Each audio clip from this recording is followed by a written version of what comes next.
Most of you will be familiar with this passage from the book of Numbers. The Lord bless you and keep you. The Lord make his face to shine upon you and be gracious to you. The Lord lift up his countenance upon you and give you peace.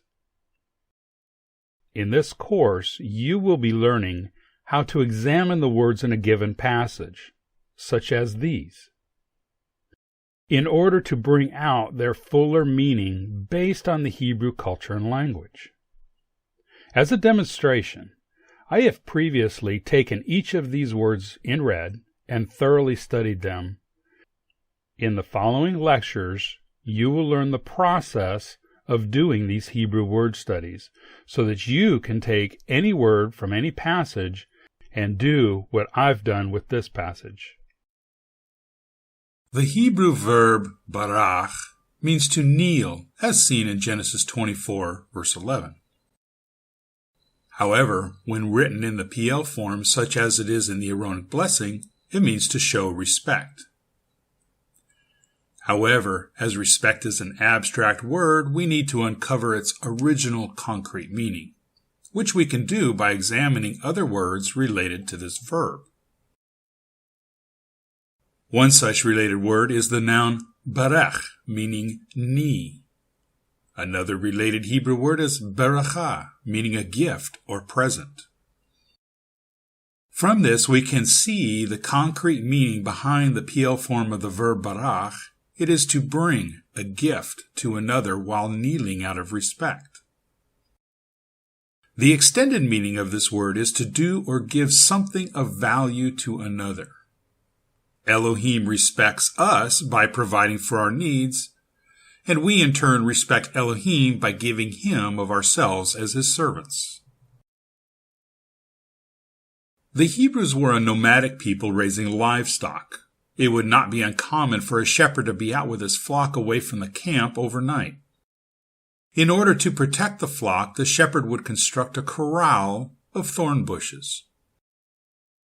The shepherd would then guard over the flock, and the corral would be a hedge of protection around them. The Hebrew word for a thorn is shamir, and derived from the verb shamar, which literally means to guard and to protect, and is the word used in the Aaronic blessing. The word or as a noun means light, and as a verb, as it is used here, means to give light or shine, and is equated with bringing about order as light illuminates or reveals what has been dark. The face reflects the many different moods, emotions, and thoughts of the person. The Hebrew word panim means face, but is always written in the plural form, reflecting this idea of multiple faces of each person.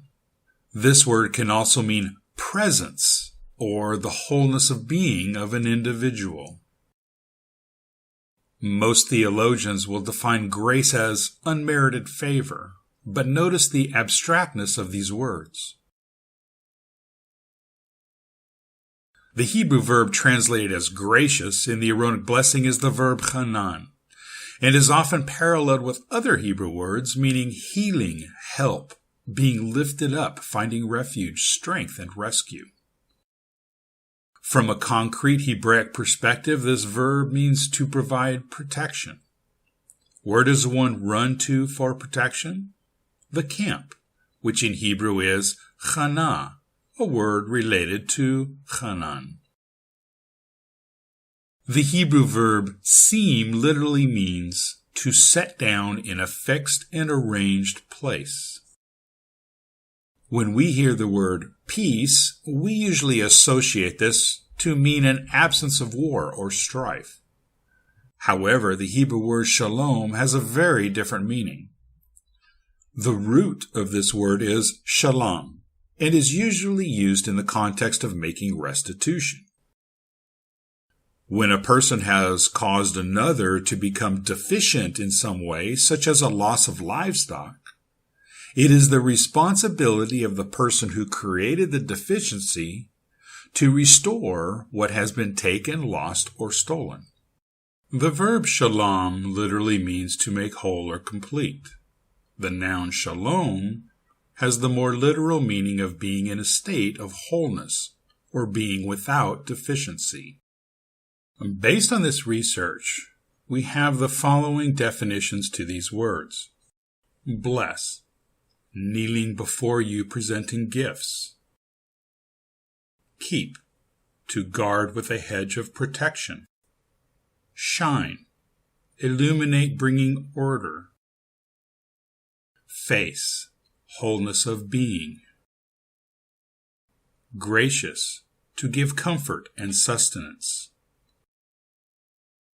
Give, set in place all that you need.